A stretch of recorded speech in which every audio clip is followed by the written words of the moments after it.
Hello guys, please video को like and channel को subscribe जरूर कर देना। तो चलिए शुरू करते हैं। Movie night. आदित्य समझ चुका था कि जिस किसी ने भी ये किया है उसने इस प्लान पर बहुत वक्त किया है और अपनी पूरी प्लानिंग के साथ उसने धावा बोला था। पर वो चाहे जो भी हो, आदित्य को उस तक पहुंचने के लिए ज्यादा टाइम तो नहीं लगने वाला था। अब आगे अपने काम करते हुए आदित्य तो जैसे टाइम को तो भूल ही चुका था। वही दीक्षा जो कब से आदित्य को काम करते हुए ही देख रही थी, वह भी अब ऊँघने लगी थी। कुल मिलाकर वह रेस्ट करते करते थक गई थी। वह आदित्य को घूर घूर कर देख रही थी जो कब से अपने काम पर बिजी था। आदित्य का पूरा ध्यान लैपटॉप स्क्रीन पर था, पर फिर भी उसे पता थी कि उसकी क्यूट वाइफी उसे घूर घूर कर देख रही है। वह स्माइल करते हुए दीक्षा की तरफ देखे बिना ही बोला, ऐसे क्या घूर रही हो? अगर ज्यादा हैंडसम लग रहा हूँ तो तुम मेरी तारीफ भी कर सकती हो। उद्धरण चिन्ह। ये सुनकर दीक्षा लगभग चिढ़ते हुए बोली, मेरे पास आपको देखने के अलावा और कोई काम ही नहीं है। ये सुनकर आदित्य स्माइल करता है और अपना लैपटॉप बंद करके उसे टेबल पर रख देता है और दीक्षा के पास आता है। वह प्यार से दीक्षा को अपनी बाहों में भरकर उसके सिर को सहलाने लगा। दीक्षा अपना सिर उठाकर आदित्य की तरफ देखते हुए रिक्वेस्टिंग टोन में बोली, आदि प्लीज ना, हम घर चलते हैं। मैं यहाँ रेस्ट करके बोर हो गई हूँ। अगर कुछ दिन और यहाँ रही तो सच में मैं सीरियस पेशेंट बन जाऊंगी। आदित्य समझ रहा था कि दीक्षा यह ईशा और विहान की एंगेजमेंट अटेंड करने के लिए बहाने बना रही है। वह उसकी शिकायतों को खारिज करते हुए उसके गालों को अपने हाथों में भरते हुए बोला, वाइफी, मैंने कहा ना, जब तक तुम पूरी तरह से ठीक नहीं हो जाती मैं तुम्हें कहीं जाने नहीं दूंगा, इसलिए मेरी बात चुपचाप मान लो, ओके? उद्धरण चिन्ह। दीक्षा अपना मुंह लटकाते हुए बोली, सच में अगर वो इंसान जिसने मुझे हार्म करने की कोशिश की मेरे हाथ आ गया ना, तो मैं मार मार कर उसका कीमा बना दूंगी। मैं उसके सारे बाल काट दूंगी और पूरी तरह से गंजा भी कर दूंगी और उसके सिर पर पेंटिंग भी कर दूंगी और उसके सामने के 4 दांत भी निकलवा लूंगी। दीक्षा ये सब बोलते हुए बहुत क्यूट लग रही थी। उसकी बातें सुनकर आदित्य खुद को हंसने से रोक नहीं पाया। वह अपनी वाइफी की क्यूट बातें सुनकर खिलखिलाकर हंस पड़ा। दीक्षा तो आदित्य की हंसी में खो सी गई। आदित्य आज काफी दिनों बाद खुलकर हंस रहा था, वरना तो उसे इस तरह देखने के लिए कठोर तपस्या करनी पड़ती थी। उसके चेहरे पर यह हंसी भी दीक्षा की वजह से ही आती थी। वह हंसते हुए किसी चार्मिंग प्रिंस की तरह लग रहा था, इतनी दिलकश हंसी थी उसकी। दीक्षा अपने फेस पर मीठी मुस्कान लिए उसे ही देख रही थी कि तभी दीक्षा के मन में कुछ आया और वह अपने चेहरे को ऊपर उठाकर आदित्य के गालों को आहिस्ते से चूम लेती है। आदित्य दीक्षा के गुलाबी गालों को पींच करते हुए बोला, वाइफी, तुम्हें पता है तुम बहुत ही ज्यादा क्यूट हो। ये कहते हुए वह आहिस्ते से उसके गालों को चूम लेता है, पर दीक्षा वापस से अपना मुंह लटका लेती है और कहती है, क्या फायदा इतनी क्यूट होने का जब मैं अपने डेविल जैसे हबी को मना नहीं पाई तो? उद्धरण चिन्ह। दीक्षा की बातें सुनकर आदित्य उसकी तरफ आंखें छोटी करके घूरता है और उसे अपनी बाहों में कसते हुए उसकी तरफ देखकर बोला, मैं तुम्हें डेविल लगता हूँ ना? दीक्षा घबराते हुए कभी हाँ में सिर हिलाती है तो कभी ना में। ऐसा इसलिए भी क्योंकि आदित्य ने उसे अपनी बाहों में जकड़ा हुआ था, इसलिए वह चाहकर भी उससे बचकर नहीं जा सकती थी। दीक्षा आहिस्ते से खुद में ही बड़बड़ाई, अब इस तरह मुझे धमकाएंगे तो डेविल ही लगेंगे ना? पर उसकी किस्मत आज खराब थी, इसलिए आदित्य ने उसकी फुसफुसाहट को भी सुन लिया था। वह दीक्षा के चेहरे को अपने बेहद पास कर उसके होंठों को हल्के से किस करते हुए बोला, ठीक है वाइफी, अगर तुमने मुझे डेविल मान ही लिया है तो एक बार तुम ठीक हो जाओ, फिर मैं तुम्हें बताता हूँ कि मैं कितना खतरनाक डेविल हूँ। ये कहते हुए वह दीक्षा की तरफ एक आई विंक करता है। उसकी आंखों में शरारत साफ साफ झलक रही थी। दीक्षा समझ पा रही थी कि आदित्य का इशारा किस तरफ है। वह एकदम से बोल पड़ी, नहीं, कोई जरूरत नहीं है ये बताने की। दीक्षा सोचने लगी कि आदित्य तो वैसे ही उसके लिए पागल है। अगर वह अपने डेविल मोड पर आ गया तो दीक्षा की ही हालत खराब होनी थी, इसलिए वह आदित्य से बात टालने की कोशिश कर रही थी। आदित्य अपनी प्यार भरी आंखों से दीक्षा की तरफ देखते हुए बोला, क्यों नहीं वाइफी, वैसे भी मैंने काफी दिनों से तुम्हें ठीक से प्यार नहीं किया है, मेरी भी इच्छा पूरी हो जाएगी और तुम्हारी। आदित्य ने जानबूझकर बात अधूरी छोड़ दी। दीक्षा अपनी बड़ी बड़ी आंखों से आदित्य की तरफ देखते हुए बोली, आप तो ऐसे ही बैग पर किसी डेविल से कम नहीं लगते, पता नहीं अपने डेविल मोड में आ गए तो क्या करेंगे? उद्धरण चिन्ह। दीक्षा की बातें सुनकर आदित्य खुद को स्माइल करने से रोक नहीं पाया। दीक्षा को बाद में रियलाइज हुआ कि उसने ये क्या कह दिया। ये फील करते ही उसके गाल लाल हो गए और वह ब्लश करते हुए अपनी नजरें झुका लेती है। आदित्य स्माइल करते हुए उसे अपनी बाहों में समेटते हुए उसके करीब आकर बोला, बताओ ना वाइफी, मैं बेड पर तुम्हें कैसा लगता हूँ। दीक्षा तो पहले ही शर्म से लाल हो चुकी थी। आदित्य के इस सवाल को सुनकर तो जैसे उसकी धड़कनें ही तेज हो चुकी थी। पर आदित्य आज अपनी वाइफी को टीज करने का एक मौका नहीं छोड़ना चाहता था, क्योंकि बड़े दिनों बाद आज दोनों एक दूसरे से ऐसे प्यार भरी बातें कर रहे थे। वह दीक्षा को टीज करना जारी रखता है, वाइफी मैं समझ गया, अब तक तुम्हें ये फील ही नहीं हुआ है कि मैं तुम्हें कितना चाहता हूँ। But you don't worry, next time मैं इस बात का पूरा ध्यान रखूंगा। अगली बार तुम्हें इतना प्यार करूंगा कि तुम्हारी सारी शिकायतें दूर हो जाएंगी। उद्धरण चिन्ह। दीक्षा तो आदित्य की बातें सुनकर शर्म से पानी पानी हो रही थी। उससे रहा नहीं गया और वह शर्मा कर आदित्य के सीने में अपने गुलाबी चेहरे को छिपा लेती है और ऐसे ही बोली, ऐसा कुछ भी नहीं है। मैं जानती हूँ कि आप मुझसे खुद से भी ज्यादा प्यार करते हैं और आपकी दीक्षा भी आपसे अपनी जान से भी ज्यादा प्यार करती है। उद्धरण चिन्ह। दीक्षा की बातें सुनकर आदित्य के चेहरे पर प्यारी सी स्माइल आ जाती है। वह झुककर आहिस्ते से उसके सिर पर किस कर लेता है।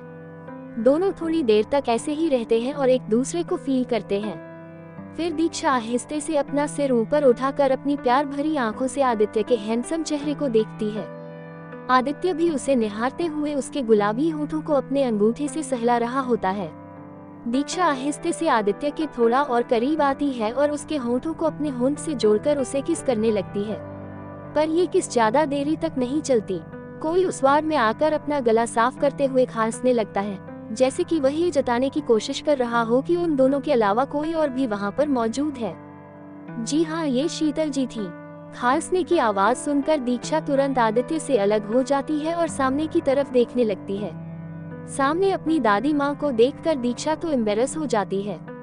उसे अपनी अभी की हुई हरकतों पर बहुत शर्म आ रही होती है।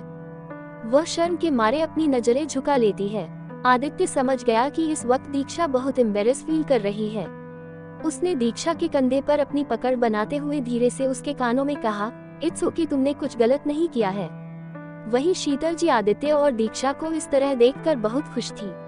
वे दीक्षा की हालत समझकर वहीं बैठकर उसकी तरफ देखते हुए बोली, दीक्षा बेटा, आपको एम्बेरस फील करने की कोई जरूरत नहीं है। ये सब हस्बैंड वाइफ के बीच होना कॉमन है। उद्धरण चिन्ह। ये सुनकर दीक्षा थोड़ा रिलैक्स फील करती है और अपना सिर ऊपर उठाकर उन्हें देखती है। शीतल जी अपनी फिक्र भरी आंखों से दीक्षा को देखते हुए बोली, बेटा अब आप कैसा फील कर रही हैं? उद्धरण चिन्ह। पहले से काफी बेहतर दादी माँ।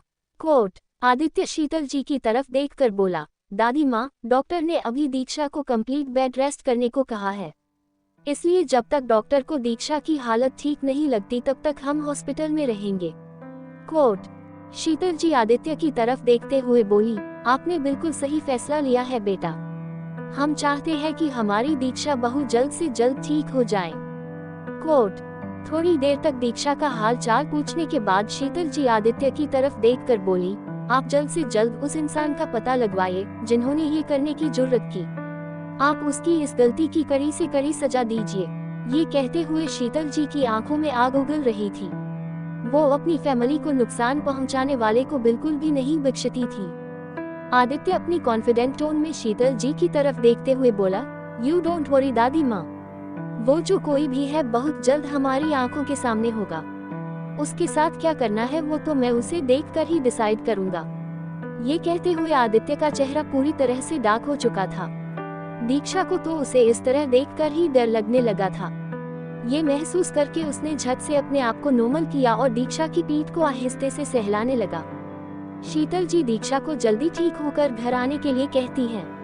आदित्य अभी भी दीक्षा को अपनी बाहों में थामकर उसके सिर को सहलाने में लगा हुआ था। दीक्षा शीतल जी की तरफ देखते हुए बोली, हाँ दादी माँ, अब तो मैं कैसे भी करके जल्दी ठीक होना चाहती हूँ, वरना यहाँ पर रहते रहते मैं और बीमार पड़ जाऊंगी। उद्धरण चिन्ह। दीक्षा की मासूमियत भरी बातें सुनकर शीतल जी स्माइल करने से खुद को रोक नहीं पाती। वह दीक्षा को अपना ख्याल रखने का कहकर वहाँ से जाने लगती है। शीतल जी के जाने के बाद आदित्य झुककर आहिस्ते से दीक्षा के होठों को चूम लेता है। शीतल जी वही खिड़की से ये नजारा देख रही थी। वे मन ही मन बोली, वीना बेटा, देखिए आपका सपना पूरा हो रहा है, अब तो आप खुश हैं ना। ये कहते हुए शीतल जी हॉस्पिटल के पार्किंग एरिया में आकर कार में बैठ जाती है और मल्होत्रा हाउस के लिए निकल जाती है। रात को डिनर के बाद दीक्षा एक बार फिर से बोर होने लगी थी। वह अपने बगल में बैग पर अपना पीठ टिका कर बैठे हुए आदित्य की तरफ देखते हुए बोली, आदि मैं बोर हो रही हूँ, चलिए ना कुछ करते हैं। उद्धरण चिन्ह। आदित्य जो अपने फोन पर मेल्स चेक कर रहा था, दीक्षा की बातों का कुछ और ही मतलब निकालते हुए अपना फोन साइड में रखते हुए बोला, सॉरी वाइफी, पर ये हॉस्पिटल रूम है, यहाँ वो सब करना अच्छा नहीं लगेगा।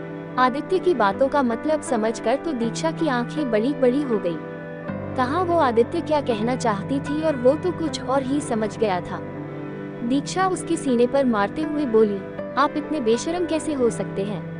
पहले तो आप ऐसे नहीं थे, और आपको ऐसा क्यों लगता है कि मेरे माइंड में हमेशा वो सब ही चलता रहता होगा? दीक्षा की क्यूट बातों को सुनकर आदित्य स्माइल करते हुए उसके गालों को पींच कर देता है, क्योंकि उसने तो ये जानबूझकर ही कहा था। वह अपनी प्यारी वाइफी का रिएक्शन तो देखना चाहता था। आदित्य उसे अपनी बाहों में कसते हुए बोला, तो फिर बताओ तुम क्या करना चाहती हो? कुछ सोचने के बाद दीक्षा ने आदित्य की तरफ देखते हुए कहा, क्यों न हम कोई मूवी देखें? काफी दिन हो गए हैं मुझे मूवी देखे हुए। आदित्य ने दीक्षा के इस आइडिया पर कोई खास रिएक्शन नहीं दिया, क्योंकि उसे मूवीज देखना ज्यादा पसंद नहीं था। उसे तो ये भी याद नहीं था कि उसने लास्ट बार मूवी देखी कब थी। दीक्षा आदित्य को कुछ खास रिएक्शन न देता देख उससे रिक्वेस्टिंग टोन में बोली, आदि प्लीज ना, आप मना मत करना, वरना मुझे अच्छा नहीं लगेगा। कोट। आदित्य उसकी बात मानते हुए बोला, ओके बाबा, नहीं बोल रहा कुछ, let's jump into the movie. Diksha ने एक्साइटेड होकर हाँ में सिर हिला दिया। आदित्य सोफे पर से अपना लैपटॉप ले आया और बोला, बताओ कौन सी मूवी देखनी है? कोट। दीक्षा बहुत बोर हो रही थी, इसलिए उसे कोई एक्साइटिंग सी मूवी देखनी थी, और हॉरर मूवी से बेस्ट ऑप्शन अभी उसके दिमाग में नहीं आया। उसने आदित्य से लैपटॉप छीन लिया और बोली, आप रहने दीजिए, मैं खुद ही सिलेक्ट कर लेती हूँ। उद्धरण चिन्ह। 5 मिनट बाद दीक्षा ने मूवी चूज करके उसे प्ले करके दोनों के सामने कर दिया और एक्साइटेड होते हुए आदित्य की बाहों में दुबककर लैपटॉप स्क्रीन को देखने लगी। सामने लैपटॉप स्क्रीन को देखकर आदित्य की आंखें छोटी हो गई। दीक्षा की जिद। दीक्षा बहुत बोर हो रही थी, इसलिए उसे कोई एक्साइटिंग सी मूवी देखनी थी, और हॉरर मूवी से बेस्ट ऑप्शन अभी उसके दिमाग में नहीं आया। उसने आदित्य से लैपटॉप छीन लिया और बोली, आप रहने दीजिए, मैं खुद ही सिलेक्ट कर लेती हूँ। उद्धरण चिन्ह। 5 मिनट बाद दीक्षा ने मूवी चूज करके उसे प्ले करके दोनों के सामने कर दिया और एक्साइटेड होते हुए आदित्य की बाहों में दुबककर लैपटॉप स्क्रीन को देखने लगी। सामने लैपटॉप स्क्रीन को देखकर आदित्य की आंखें छोटी हो गई। अब आगे वह अपनी बाहों में किसी छोटे बच्चे की तरह दुबकी दीक्षा की तरफ देखने लगा। वह दीक्षा की तरफ देखते हुए ही बोला, दीक्षा कोई दूसरी मूवी देख लो। दीक्षा उसे सवालिया नजरों से देखते हुए बोली, पर क्यों मुझे यही देखनी है? उद्धरण चिन्ह। आदित्य उसके सिर को सहलाते हुए प्यार से बोला, अभी रात का टाइम है, सोचो अगर मैं सो गया और तुम्हें सारी रात नींद नहीं आई तो क्या तुम्हें डर नहीं लगेगा? आदित्य के इन वर्ड्स ने दीक्षा को सोचने पर मजबूर कर दिया। एक तरह से आदित्य ठीक ही तो बोल रहा था, अगर उसे नींद नहीं आई तो वह क्या करेगी? पर दीक्षा ने आदित्य की वार्निंग को साइड में रखते हुए हिम्मत दिखाते हुए बोली, आदि मैं बच्ची नहीं हूँ जो इन हॉरर मूवीज को देखकर डर जाऊंगी। ये सुनकर आदित्य ने उसे एक लुक दिया जैसे कह रहा हो as your wish। Movie start हुई और दोनों सामने की तरफ स्क्रीन में देखने लगे। अभी मूवी स्टार्ट हुए 10 मिनट भी नहीं हुए थे कि दीक्षा अचानक से चिल्लाते हुए आदित्य के सीने में खुद को छिपा लेती है। आदित्य जब उसकी तरफ एक नजर घूर कर देखता है तो दीक्षा उसकी तरफ देखते हुए बोली, सॉरी सॉरी, और मूवी फिर से कंटिन्यू हो गई। आधे घंटे बाद दीक्षा फिर से चिल्ला उठी। उसकी हरकतों तो आदित्य पहले ही इरिटेट हो चुका था। वह दीक्षा को घूरते हुए जो ही लैपटॉप को बंद करने गया तो दीक्षा ने उसका हाथ पकड़कर उसे रोकते हुए मासूमियत में बोली, सॉरी, आगे से ध्यान रखूंगी। कोट। दोनों मूवी फिर से कंटिन्यू करते हैं। मूवी के दौरान आदित्य ही स्क्रीन को घूरे जा रहा था। दीक्षा तो अपने दोनों हथेलियों को अपने सामने की हुई थी और उन्हीं में गैप बनाकर मूवी देख रही थी। जब कोई डरावना सीन आ जाता तो वह आदित्य की बाहों में एकदम से चिपक जाया करती थी। आदित्य उसे इस तरह से मूवी देखता देख बोला, अगर तुम्हें डर लगता है तो कोई और मूवी लगा सकती थी।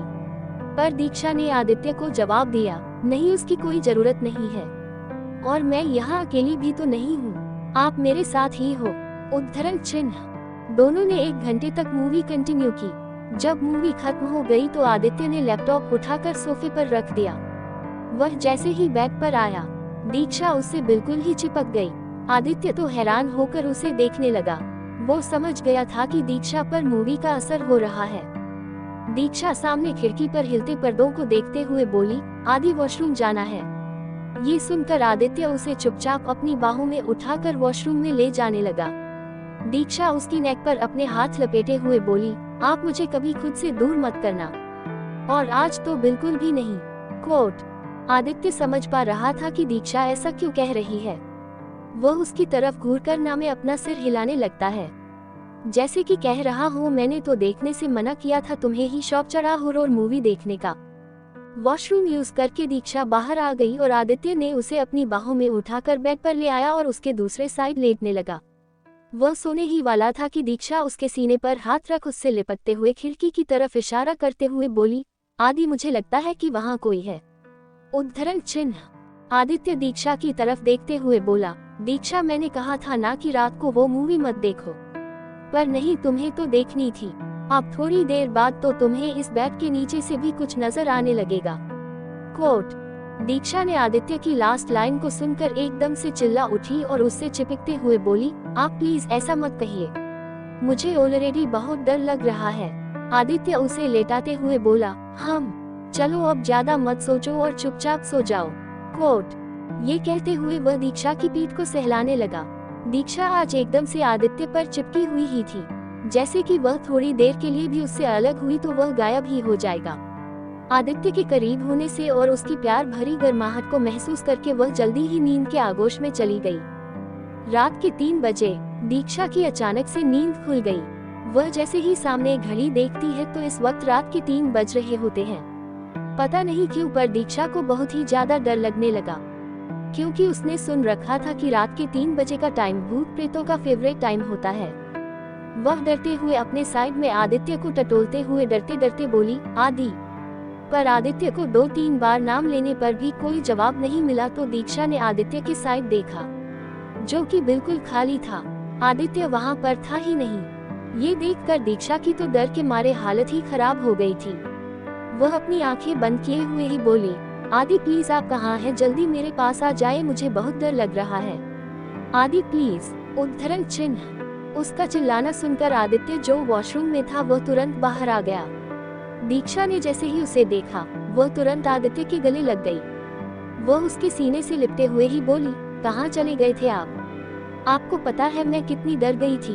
उद्धरण चिन्ह। आदित्य उसकी तरफ देखते हुए बोला, वॉशरूम गया था वाइफी। दीक्षा उस पर बिगड़ते हुए बोली, आप अकेले क्यों गए थे, मुझे भी साथ ले चलते। कोट। ये सुनकर आदित्य उसकी तरफ एक नजर घूर कर देखता है। अब दीक्षा को रियलाइज हुआ कि उसने क्या कह दिया। वह खुद को करेक्ट करते हुए बोली, वो मेरा मतलब है कि मुझे आज बहुत डर लग रहा है ना, इसलिए मेरी जुबान बहुत फिसल रही है। उद्धरण चिन्ह। आदित्य ने उसे दोबारा अच्छे से लेटाया और उसे अपनी बाहों में लेते हुए अपनी आंखें बंद कर लेता है। दीक्षा उसे ही देख रही थी। आदित्य आंखें बंद किए हुए बोला, चुपचाप सो जाओ, बाद में मुझे मत कहना कि आप बिना बताए सो गए। ये सुनकर दीक्षा ने चुपचाप अपनी आंखें बंद कर ली। दीक्षा भी आदित्य के सीने में दुबक कर चुपचाप सो गई। अगली सुबह दीक्षा ने आदित्य से जिद कर ली थी कि वह आज घर हाल में घर जाकर ही रहेगी, पर आदित्य की आंखें दिखाने की वजह से वह चुप भी हो जाया करती थी। डॉक्टर जो कि दीक्षा को चेक करने आई थी, वह दोनों पति पत्नी की क्यूट कॉन्वर्सेशन को सुनकर स्माइल करने से खुद को रोक नहीं पा रही थी। दीक्षा चुपचाप मुंह लटकाए बैठ गई थी।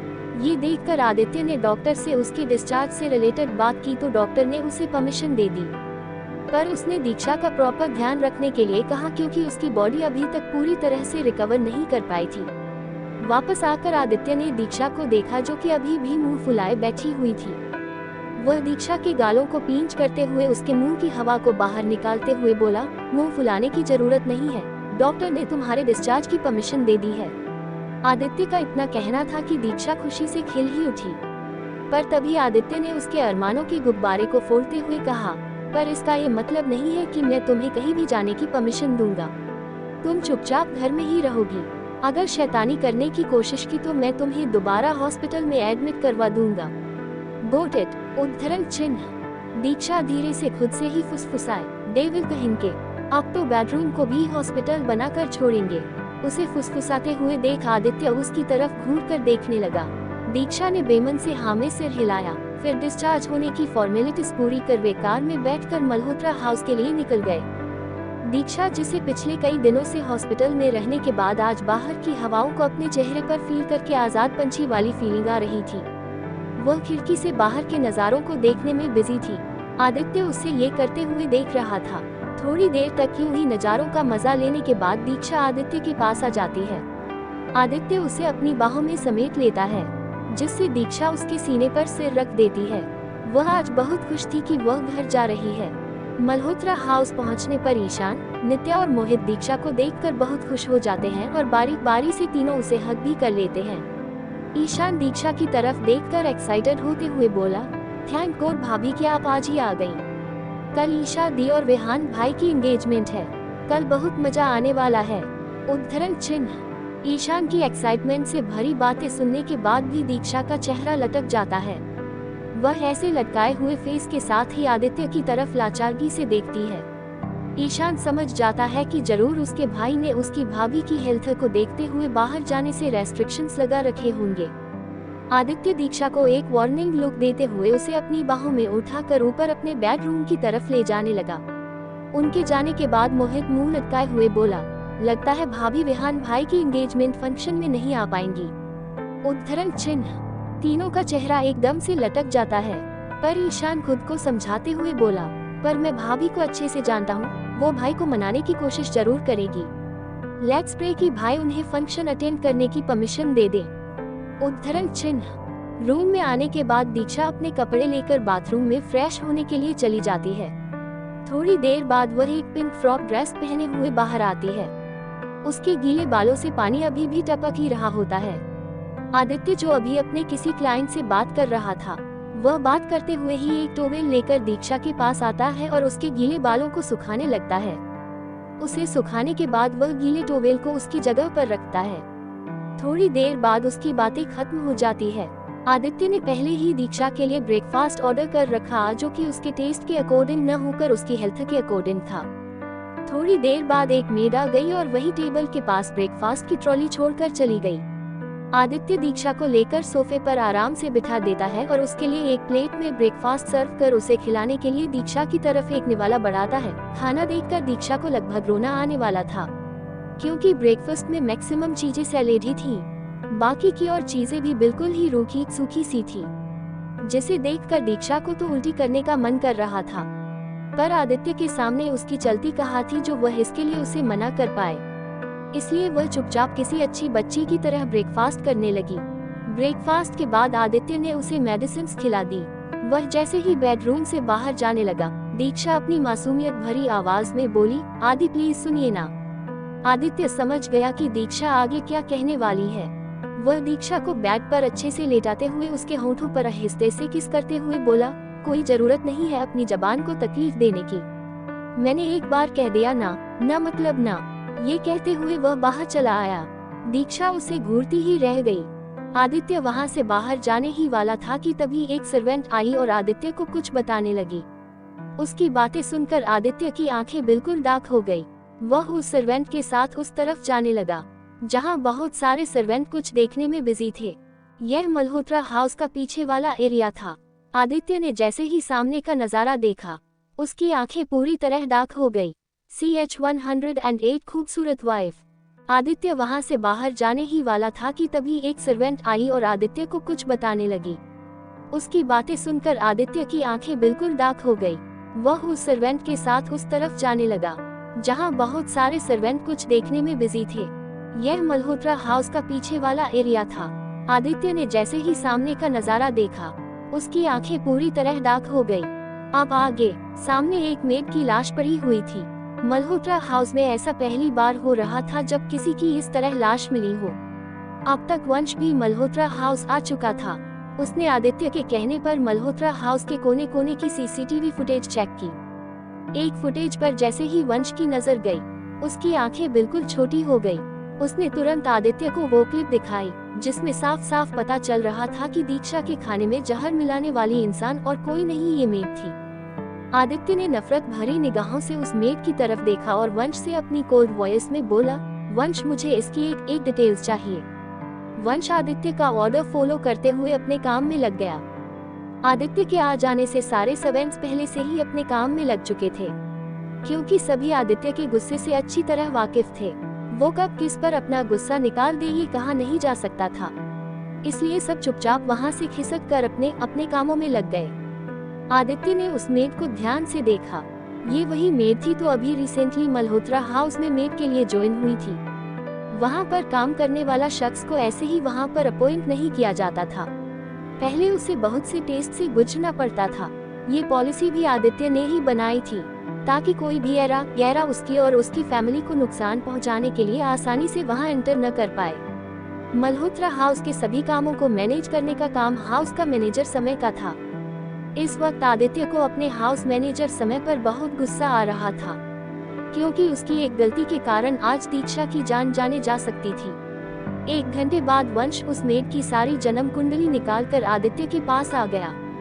उसकी डिटेल्स देखते ही आदित्य का चेहरा पूरी तरह डार्क हो गया, क्योंकि उसका शक बिल्कुल सही निकला था। ये सिर्फ एक सर्वेंट नहीं थी, बल्कि वेल ट्रेन्ड सीक्रेट एजेंट थी।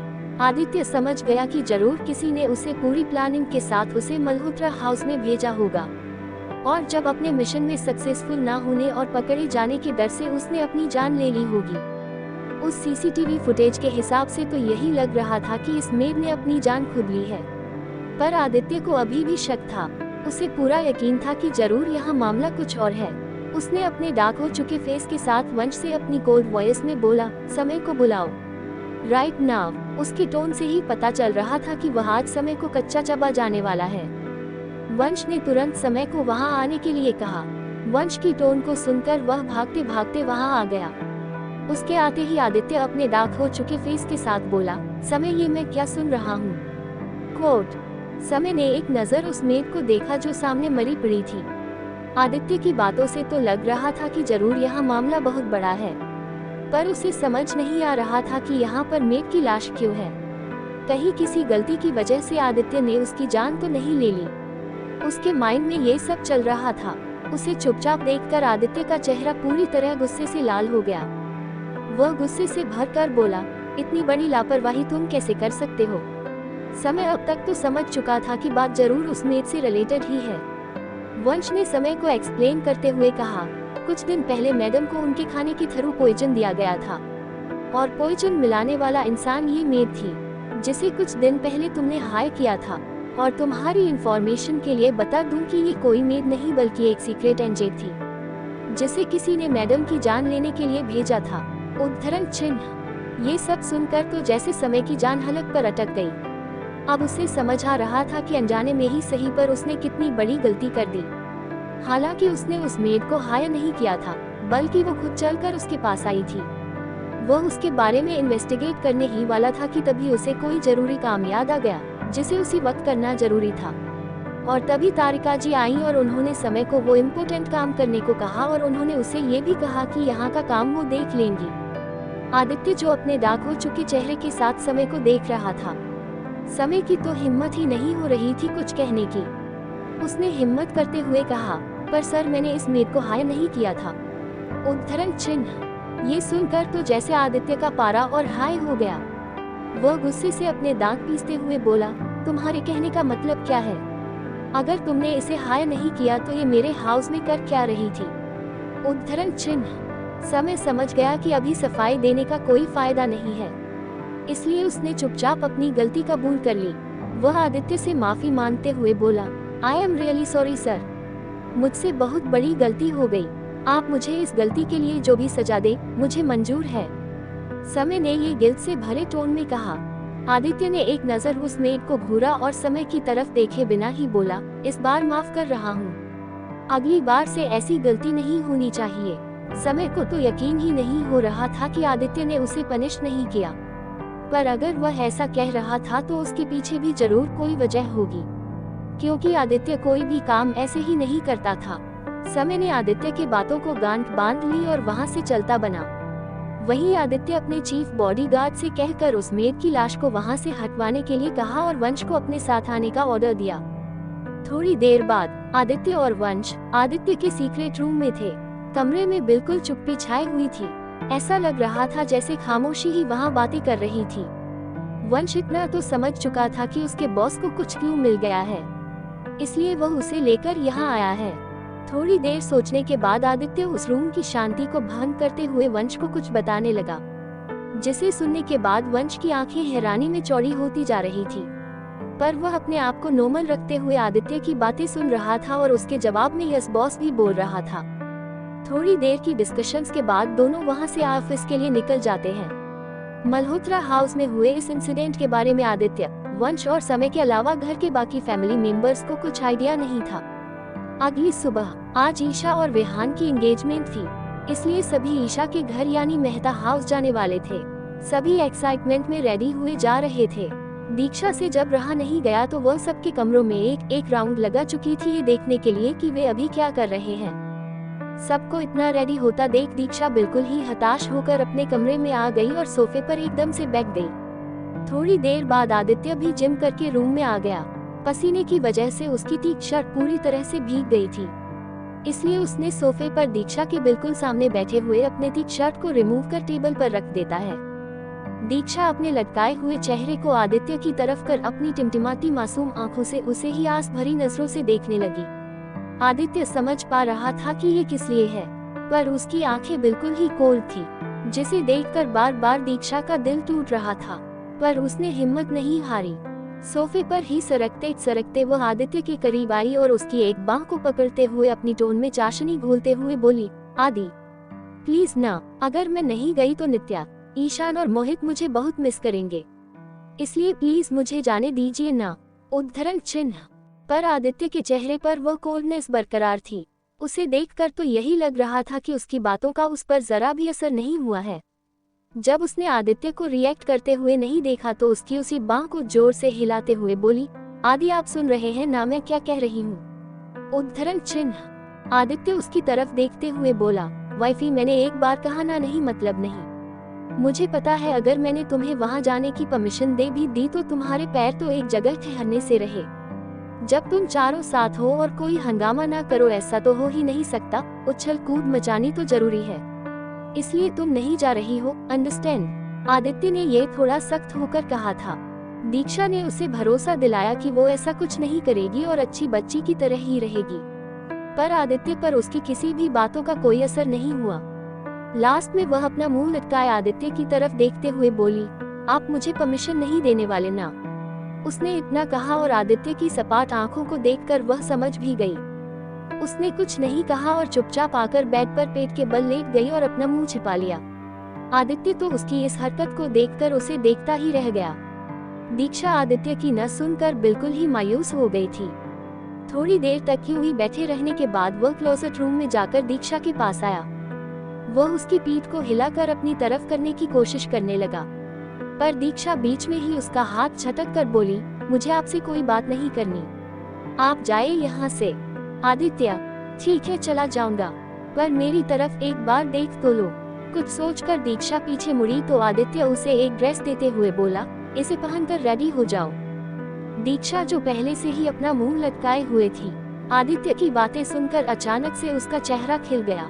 वह आदित्य की तरफ स्माइल करते हुए देखने लगी और बोली, इसका मतलब है कि मैं पार्टी में जा रही हूँ। आदित्य ने हाँ में सिर हिलाया, जिससे दीक्षा की खुशी का ठिकाना नहीं रहा और उसने आदित्य जो उसकी तरफ झुका हुआ था उसे कसकर गले लगा लिया। उसके ऐसा करने से आदित्य का बैलेंस बिगड़ गया और वह दीक्षा के ऊपर ही गिर गया। दीक्षा एक्साइटमेंट में आदित्य के गालों को चूमते हुए बोली, थैंक यू आदि। फिर वह उससे अलग हुई।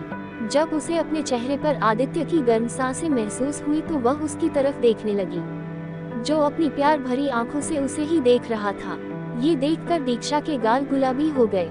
आदित्य उसे देखते हुए उसके गालों पर अपनी उंगलियां चलाने लगा। उसकी तह मदहोशी से भरा टच दीक्षा को बेचैन करने में लगा था। वह अपनी नजरें झुकाए हुए ही बोली, आदि ये आप क्या कर रहे हैं। उद्धरण चिन्ह। आदित्य उसके कानों के पास अपने होंठ ले जाकर अपनी मधोशी भरी आवाज में बोला, अपनी खूबसूरत वाइफी को देख रहा हूँ, जो दिन ब दिन और भी शैतान होती जा रही है। ये कहते हुए वह दीक्षा के ईयरलोब को आहिस्ते से काट लेता है, जिससे दीक्षा की पकड़ आदित्य की बॉडी पर कस जाती है। आदित्य जैसे ही उसके होठों की तरफ बढ़ने लगता है, दीक्षा शर्माकर आदित्य की खुली चेस्ट पर अपना चेहरा छिपा लेती है। आदित्य स्माइल करता है और दीक्षा की नेक पर अपनी उंगलियां चलाने लगता है, जिसे महसूस करके दीक्षा की सांसें तेज हो जाती है, जिसे आदित्य अपनी खुली चेस्ट पर महसूस कर पा रहा था। दीक्षा को आदित्य का इस तरह छूना उसे बेचैन करने में लगा था। वह आदित्य को रोकते हुए बोली, आदि प्लीज मत कीजिए ना। ये सुनकर आदित्य दीक्षा को अपने नीचे पलट देता है और उसके दोनों हाथों को बैक पर प्रेस कर उसके होठों के बेहद करीब आकर बोला, राइट नाउ ये हस्बैंड अपनी शैतान वाइफी को प्यार करना चाहता है। ये कहते हुए वह जैसे ही उससे किस करने वाला था, दीक्षा उसे रोकते हुए बोली, पर हम विहान भाई की एंगेजमेंट के लिए लेट हो जाएंगे। उद्धरण चिन्ह।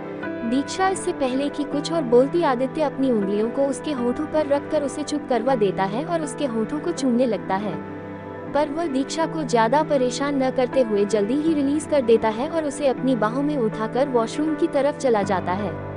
पहले दीक्षा को बाथटब में डालता है, फिर खुद भी चला जाता है। दूसरी तरफ वंश का अपार्टमेंट। कृतिका कब से क्लोजेट रूम में घुसी हुई थी।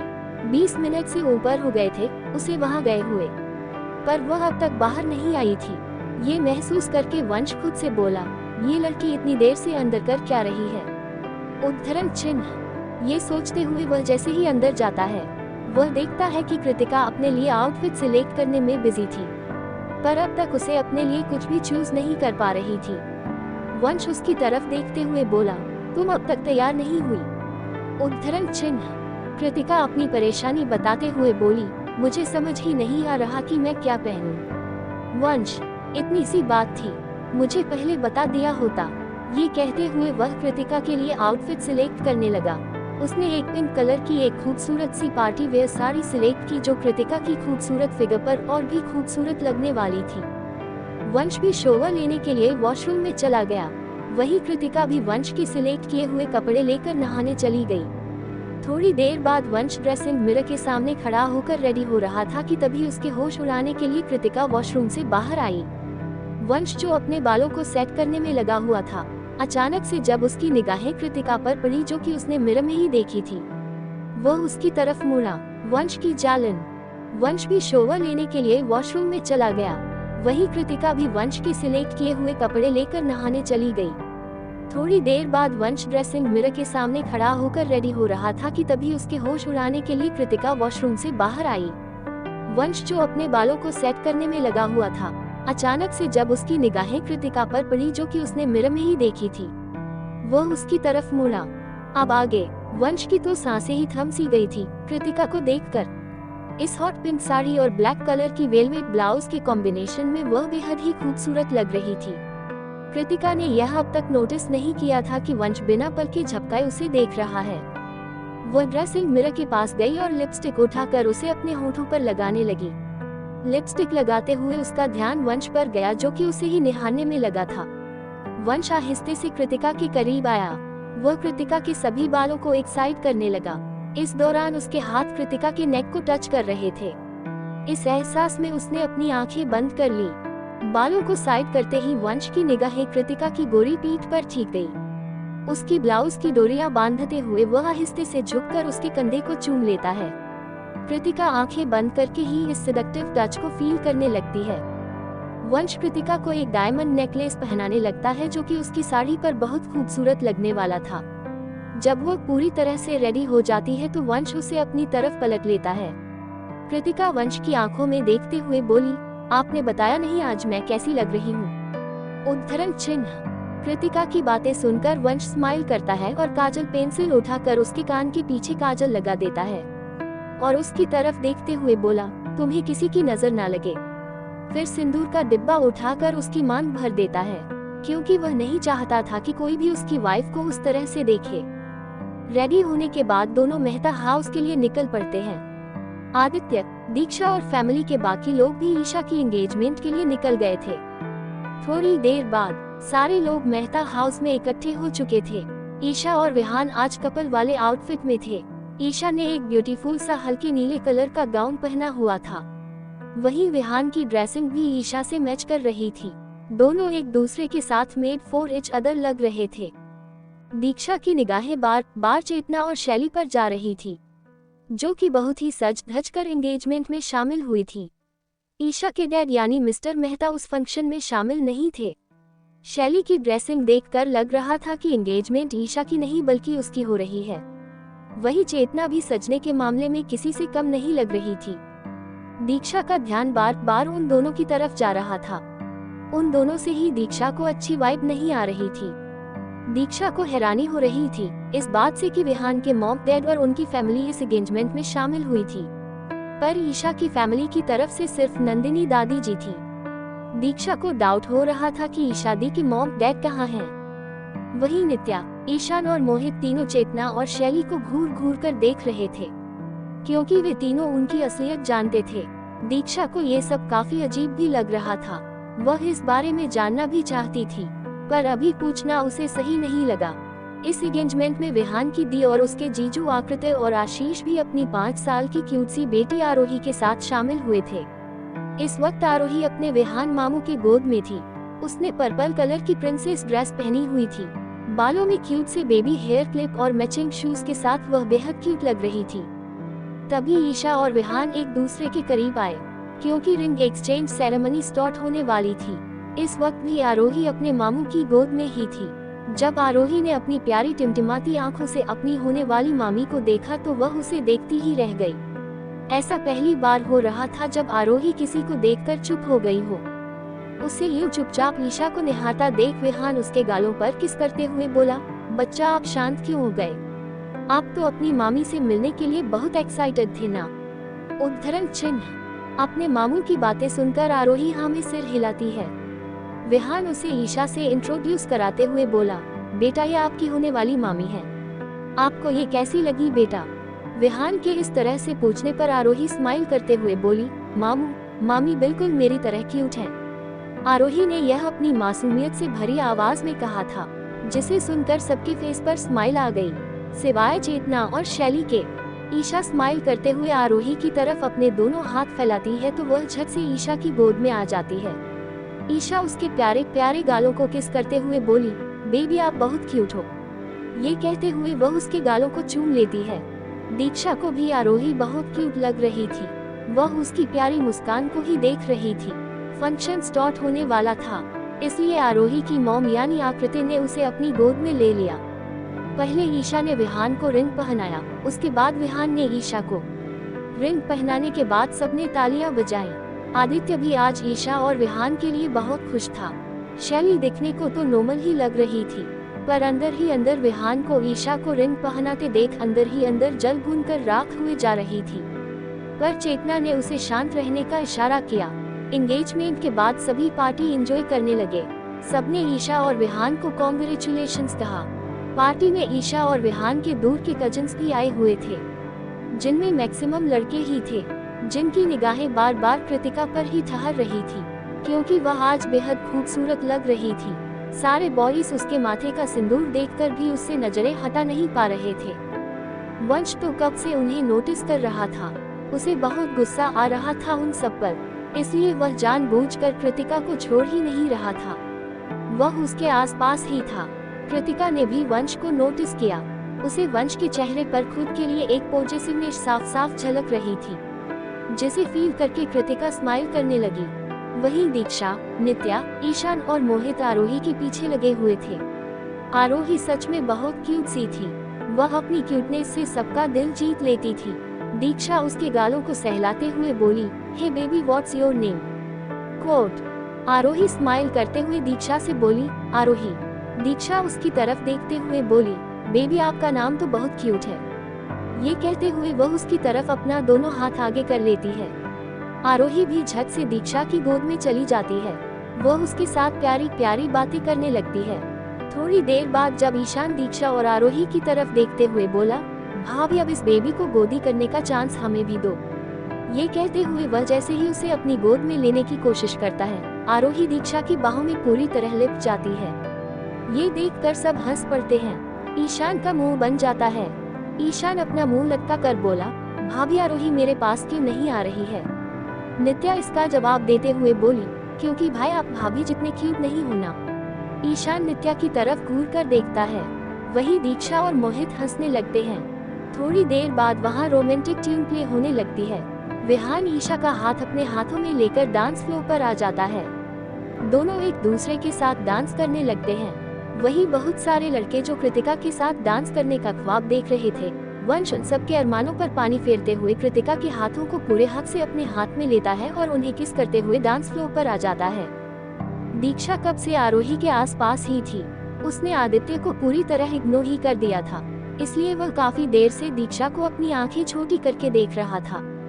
यूं तो दीक्षा इन सब मामलों में आगे ही रहती थी, पर आज आरोही की क्यूटनेस में वह अपने हबी को भी भूल सी गई थी। अब तक मोहित ने आरोही को अपनी गोद में ले लिया था और ईशान के साथ उसे घुमाने में बिजी थे। नित्या भी उनके साथ साथ ही थी। आदित्य छत से दीक्षा को अपनी तरफ खींच लेता है, जिससे वह पहले तो शॉक्ड रह जाती है। वह गिरने से बचने के लिए अपने दोनों हाथ आदित्य के सीने पर रख देती है। आदित्य उसकी कमर पर अपना एक हाथ रखते हुए दीक्षा की आंखों में आंखें डालकर डांस करने लगता है। वहीं आज वंश की आंखों में भी कृतिका के लिए एक अलग ही जुनून नजर आ रहा था, जिसे कृतिका आज महसूस कर पा रही थी। वंश आज कृतिका को अपनी नजरों से एक पल के लिए भी दूर करने के मूड में नहीं था। वहीं ईशा और विहान आज एक दूसरे में खोकर डांस कर रहे थे। उन दोनों के लिए आज डांस फ्लोर पर उन दोनों के अलावा और कोई नहीं था। दोनों के लिए ही ये मोमेंट बहुत खास था, क्योंकि आने वाले कुछ दिन बाद ईशा हमेशा हमेशा के लिए विहान की हो जाने वाली थी। विहान डांस करते हुए आहिस्ते से ईशा के माथे को चूम लेता है। शैली अपनी जलती आंखों से ऊपर से ईशा और विहान को एक दूसरे के साथ ऐसे प्यार भरे पल बिताते देख जल भुनकर कोयला हो रही थी, पर इस वक्त वह कुछ कर भी नहीं सकती थी, इसलिए चुपचाप उन दोनों को डांस करते देख रही थी। विहान के मॉम डैड दी और जीजू भी उसके लिए बेहद खुश थे। उन्हें बहुत अच्छा लग रहा था ईशा को खुराना फैमिली की बहू बनते देख। नंदिनी जी भी आज पहली पोती के लिए बहुत खुश थी। शीतल जी की आंखों में भी आज अपने सभी बच्चों के लिए प्यार ही प्यार नजर आ रहा था। सभी काफी घंटों तक पार्टी एंजॉय करते हैं, फिर उनसे विदा लेकर अपने अपने घर के लिए निकल जाते हैं। घर पहुंचते ही कृतिका सीधे बेडरूम में जाकर बेड पर जा गिरती है। वह बहुत थकी हुई थी, इसलिए उसमें कपड़े चेंज करने की भी ताकत नहीं बची थी। वंश भी अपने बेडरूम में आया तो देखा कि कृतिका बेड पर पड़ी हुई है। वह वॉशरूम गया और फ्रेश होकर अपने कपड़े चेंज करके बाहर आ गया। तब तक कृतिका नींद के आगोश में चली गई थी। वंश ने झुकते हुए आहिस्ते से कृतिका के सैंडल उतारे, फिर उसे आहिस्ते से अपनी बाहों में उठाकर बेड पर ठीक से लेटा दिया। जब वह वहां से उठने के लिए हुआ तो कृतिका ने पहले से ही उसकी टी शर्ट को मुट्ठी में ले रखा था। कृतिका नींद में पहले भी वंश के साथ ही कर चुकी थी। वंश समझ गया कि पिछली बार की तरह इस बार भी उसे अपनी टी शर्ट छुड़ाने में बहुत मशक्कत करनी पड़ेगी। अपनी टी शर्ट को कृतिका की मुट्ठी से छुड़ाते छुड़ाते वंश की निगाहें उसके चांद से चेहरे पर चली गई, जो कि बालों की घनी छांव के बीच छिप सी गई थी। वंश ने आहिस्ते से उसके बालों की लतों को कान के पीछे करने लगा, जिससे उसका चांद सा चेहरा उसकी आंखों के ठीक सामने था। वंश ने खुद को नहीं रोका और उसके गुलाबी होठों को अपने अंगूठे से सहलाते हुए उन्हें आहिस्ते से चूम लेता है। नॉक जोंक। अपनी टी शर्ट को कृतिका की मुट्ठी से छुड़ाते छुड़ाते वंश की निगाहें उसके चांद से चेहरे पर चली गई, जो कि बालों की घनी छांव के बीच छिप सी गई थी। वंश ने आहिस्ते से उसके बालों की लतों को कान के पीछे करने लगा, जिससे उसका चांद सा चेहरा उसकी आंखों के ठीक सामने था। वंश ने खुद को नहीं रोका और उसके गुलाबी होठों को अपने अंगूठे से सहलाते हुए उन्हें आहिस्ते से चूम लेता है। अब आगे इस मीठे से एहसास में कृतिका नींद में ही वंश के और करीब आ जाती है। ये देखकर वंश स्माइल करता है और उसकी तरफ झुककर आहिस्ते से उसके सिर को चूम लेता है। ये सच था कि कृतिका से उसके साथ रहकर भी दूर रहना वंश से भी नहीं हो पा रहा था। वह भी कृतिका को अपने दिल की बात बताना चाहता था, पर उसके दिल में कृतिका को खोने का डर भी बराबर था, इसलिए वह चाहकर भी अपने कदम पीछे कर लेता था। अब ये देखना होगा कि इस दूरी को मिटाने के लिए कौन पहले पहल करेगा। कृतिका को अपनी बाहों में समेटकर वंश को एक सुकून का एहसास मिल रहा था। वह कृतिका के बालों में अपना चेहरा छिपाकर उसकी खुशबू को अपनी सांसों में भर रहा था। हर बढ़ते वक्त के साथ वंश को भी कृतिका से दूरी बर्दाश्त नहीं हो रही थी। कृतिका तो कब से वंश से अपनी फीलिंग्स शेयर करना चाहती थी, पर वह अब तक नहीं कर पाई थी। पर अब वह और टाइम नहीं लगाना चाहती थी। आदित्य का रूम। आदित्य बेड पर अपना पीठ टिकाकर लेटा हुआ था। वह अपने फ़ोन पर कुछ इम्पोर्टेंट मेल्स चेक करने में लगा हुआ था। तभी दीक्षा चेंज करके वॉशरूम से बाहर आ गई। आदित्य को बेड पर देखा तो वह आहिस्ते से वहां जाकर आदित्य की तरफ देखने लगी। दीक्षा को अपनी तरफ यूं देखता देख आदित्य फ़ोन को साइड में रख देता है और अपनी एक बाहें फैलाकर दीक्षा को अपने करीब आने का इशारा करता है। दीक्षा भी झट से आदित्य की बाहों में दुबक जाती है। वह अभी भी अपनी टिमटिमाती आंखों से आदित्य के चेहरे को देख रही थी। ये देखकर आदित्य आहिस्ते से उसके होंठों को चूम लेता है। वह उसके गालों को सहलाते हुए बोला, क्या सोच रही हो? दीक्षा अपने मन की बात कहते हुए बोली, आदि, आज ईशा दी और विहान भाई की एंगेजमेंट में विहान भाई की मॉम डैड और उनकी पूरी फैमिली थी, पर ईशा दी के मॉम डैड वहां नहीं थे। ऐसा क्यों? उद्धरण चिन्ह। फिर वह आदित्य के जवाब का वेट किए बगैर अपना दिमाग लगाते हुए बोली, कहीं ऐसा तो नहीं कि उनके मॉम डैड अब इस दुनिया में नहीं? आदित्य एक गहरी सांस लेता है और दीक्षा की गलतफहमी को दूर करते हुए बोला, ऐसा नहीं है। ईशा के मॉम डैड इस दुनिया में हैं। उद्धरण चिन्ह। दीक्षा, तो फिर वो फंक्शन में ईशा दी के साथ क्यों नहीं थे? आदित्य दीक्षा की तरफ देखते हुए बोला, क्योंकि वे दोनों अब साथ नहीं हैं। दोनों का डाइवोर्स हो चुका है। ये सुनकर दीक्षा को बहुत हैरानी होती है। दीक्षा, क्या दोनों का डाइवोर्स हो चुके हैं? पर फिर भी उन्हें दी की एंगेजमेंट में आना चाहिए था। दोनों का डाइवोर्स हो चुका है तो क्या ईशा दी उनकी बेटी नहीं है? दी को कितना बुरा लगा होगा जब उन्होंने विहान भाई की मॉम डैड को देखा होगा तो। उद्धरण चिन्ह। आदित्य एक नज़र दीक्षा के मासूम चेहरे को देखता है और अपनी भावहीन आंखों से बोला, उसे बुरा नहीं लगा होगा वाइफी। इस पर दीक्षा बोली, पर क्यों आदि? अगर मेरी कोई स्पेशल मोमेंट हो और मेरे मम्मा पापा वहां मौजूद न हो तो मुझे तो उन पर बहुत गुस्सा आता है। मैं बहुत नाराज भी होती हूँ और उनसे कुछ दिनों तक बात भी नहीं करती। दीक्षा ने यह मासूमियत में कहा। दीक्षा की बातें सुनकर आदित्य पहले हल्का सा स्माइल करता है। दीक्षा के गालों को प्यार से सहलाता है और उसकी तरफ देखते हुए बोला, क्योंकि वाइफी सब तुम्हारी तरह लकी नहीं होती। तुम्हारे मॉम डैड तुमसे जितना प्यार करते हैं, जरूरी नहीं है कि सबकी किस्मत तुम्हारे जैसी ही हो। आदित्य की गोल गोल बातें दीक्षा के सिर के ऊपर से जा रही थी। आदित्य भी यह समझ पा रहा था। वह उसे समझाते हुए बोला, आदित्य, वाइफी जब ईशा मात्र 10 साल की थी तभी उसके मॉम डैड का डाइवोर्स हो गया था। अब चौंकने की बारी दीक्षा की थी। वह हैरानी में आदित्य की तरफ देखते हुए बोली, क्या? कोट। आदित्य, हम और डाइवोर्स के बाद दोनों में से किसी ने भी ईशा की तरफ आंख उठाकर देखा भी नहीं। कुछ दिनों बाद दोनों ने अपने अपने पार्टनर के साथ शादी कर ली। तब ईशा अपनी लाइफ में बिल्कुल अकेली हो गई। नंदिनी दादी ने ही ईशा की परवरिश की, तब से ईशा के लिए उसका पूरा परिवार नंदिनी दादी ही है। उद्धरण चिन्ह। आदित्य की बातें सुनकर दीक्षा को ईशा के लिए बहुत बुरा लग रहा था, पर ईशा को देखकर दीक्षा को आज तक ऐसा नहीं लगा था कि वह इतनी बड़ी तकलीफ में भी हो सकती है। पर ईशा थी ही ऐसी, वह अपने गम को अपने मुस्कुराते हुए चेहरे के पीछे छिपाना अच्छी तरह जानती थी। उसके इस नेचर को उसके कुछ बहुत करीबी ही जानते थे, जिनमें नंदिनी दादी, विहान और आदित्य ही शामिल थे। दीक्षा अपने बुझे हुए टोन में बोली, क्या? पर वो दोनों ऐसा करने के बारे में सोच भी कैसे सकते थे? क्या उन्हें अपनी मासूम बच्ची पर जरा भी तरस नहीं आई? इन सब में ईशा दी की क्या गलती थी जो उन्हें वो दिन देखना पड़ा? अगर इतना ही शौक था एक दूसरे को छोड़ने का तो उन्होंने अपनी बेटी को इस दुनिया में लाया ही क्यों? उद्धरण चिन्ह। दीक्षा को मिस्टर और मिसेस मेहता पर बहुत जोर से गुस्सा आ रहा था। उसे कभी नहीं लगा था कि कोई माँ बाप अपने ही बच्चे के साथ ऐसा कुछ कर सकते हैं। तभी उसे चेतना और शैली की याद आई। उसने आदित्य की तरफ देखते हुए पूछा, आदि, क्या वो दोनों वैम्सी दिखने वाली औरतें ईशा दी के डैड की फैमिली थी? उद्धरण चिन्ह। आदित्य ने हाँ में सिर हिला दिया और कहा, हम वो औरत ईशा के डैड मिस्टर मेहता की दूसरी वाइफ मिसेस चेतना थी और वो लड़की उनकी बेटी शैली। दीक्षा को तो अब उन दोनों पर और भी गुस्सा आ रहा था। उनकी शक्ल देखकर ही वो बता सकती थी कि उन दोनों का नेचर कैसा होगा। दीक्षा आदित्य के चेहरे की तरफ देखते हुए बोली, आदि, मुझे ईशा दी के लिए बहुत बुरा लग रहा है। वो बच्चे कितने बदनसीब होते हैं ना, जिन्हें बचपन में ही अपने माँ बाप का प्यार नहीं मिलता। उनकी तो कोई गलती भी नहीं होती, फिर भी पता नहीं भगवान उन मासूमों को किस गलती की सजा देते हैं। उद्धरण चिन्ह। दीक्षा की बातें सुनकर आदित्य अपने बचपन में चला जाता है। उसे अपनी माँ का प्यार तो मिला था, पर पिता ने तो कभी भी उसकी तरफ प्यार से देखा भी नहीं था।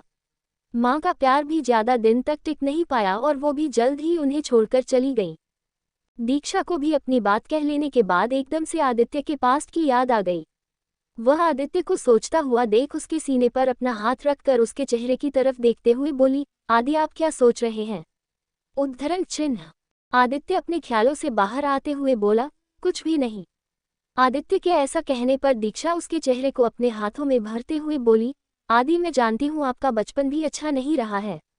मैं चाहती हूँ कि मैं आपके अतीत के हर उस गम से रूबरू हूँ जिसे आपने अकेले ही सहा है। उद्धरण चिन्ह। आदित्य एक नज़र दीक्षा को देखता है, जो कि अपनी प्यार भरी आंखों से उसे ही देख रही थी। वह दीक्षा को अपने सीने से लगाते हुए बोला, thank you wifey. Thank you so much मेरी जिंदगी में आने के लिए। पर आदित्य अभी इस बारे में बात करना नहीं चाहता था। ऐसा नहीं था कि वह दीक्षा को कुछ बताना न चाहता हो, पर वह अपने अतीत के उस काले पन्ने को याद कर अपने घावों को फिर से ताज़ा नहीं करना चाहता था। दीक्षा भी आदित्य की इस तकलीफ को महसूस कर उसे फोर्स नहीं करती है। वह अब तक उसके साथ रहते हुए इतना तो समझ गई थी कि आदित्य की पास्ट लाइफ कितनी पेनफुल रही। वह इसे उसके सामने एक्सप्रेस तो नहीं करता था, पर कहते हैं ना, जिससे आप प्यार करते हो उसकी अनकही बातें भी आप सुन लेते हो। तो बस दीक्षा के साथ यही था। वह आदित्य की तकलीफ से अनजान थी, पर वह उसके दर्द को बराबर महसूस भी करती थी। आदित्य अपनी भावहीन आंखों से सामने की तरफ देख रहा था। ऐसा लग रहा था जैसे वह अपने अंदर उमड़ रहे जज्बातों को अपने दिल के किसी कोने में दफन कर देना चाहता था। दीक्षा ने आज पहल करते हुए आदित्य के दोनों गालों को अपने चेहरे पर भर लिया और उसके करीब जाकर अपने होठों के उसके होठों को जोड़कर उसे किस करने लगी। आदित्य पहले तो चौंक गया, क्योंकि इन सब की पहल वही करता था, पर आज दीक्षा सामने से उसे किस रही थी, जो उसे बहुत कम्फर्ट भी दे रहा था। वह भी दीक्षा की इस प्यार भरी किस में इन्वॉल्व होकर अपने ख्यालों से बाहर आ गया। दीक्षा बहुत प्यार से उसे किस कर रही थी। थोड़ी देर बाद उनकी ये किस बहुत डीप होती चली गई, पर दीक्षा के सांसें भारी होने के एहसास से आदित्य ने उसे रिलीज कर दिया और उसकी नेक पर आ गया। वह दीक्षा की नेक के लगभग हर हिस्से को अपने गर्म होठों से छूने लगा, जिसके एहसास में दीक्षा पूरी तरह से सहने लगी। धीरे धीरे उसके हाथ आदित्य की शर्ट पर चली गई।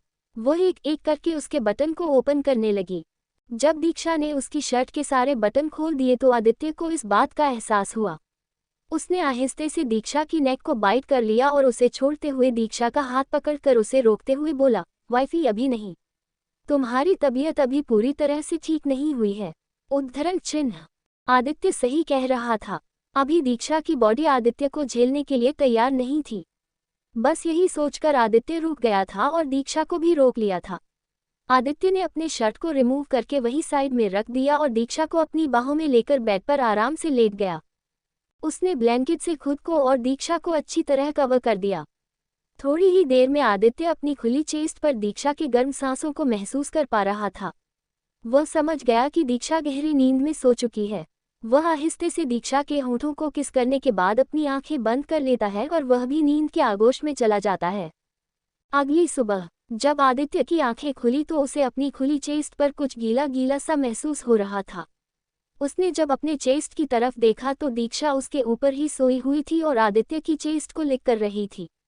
आदित्य समझ गया कि वह नींद में कोई खाने का सपना ही देख रही है। वह किसी छोटे बच्चे की तरह आदित्य की चेस्ट को लिक कर रही थी।